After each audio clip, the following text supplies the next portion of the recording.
Բարև ձեզ, ձեզ հետ կրկին ես եմ, Արեգ Շահինյանը, և այսօր մենք խոսենք Ալբանիայի մասին։ Ալբանիան փոքրիկ եվրոպական երկիր է, որը գտնվում է Բալկանյան թերակղզու արևմուտքում։ Մայրաքաղաքն է Տիրանը։ Ալբանիան գտնվում է Ադրիատիկ ծովի ափերին, որը միջերկրական ծովի մաս է։ Ողջ աշխարհում կա ավելի քան 8 միլիոն ալբանացի, որոնցից 2.5 միլիոնը հենց Ալբանիայում են մնում։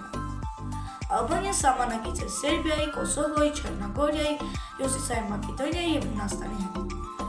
Ալբանացիներն իրենց անվանում են շկիպ, իսկ պետությունը շկիպեր է։ Ոչ բոլոր ալբանացիներն են մամեդական, կան նաև քրիստոնյա ալբանացիներ։ Մամեդականությունը Ալբանիայում տարածվել է 15-րդ դարում, երբ Օսմանյան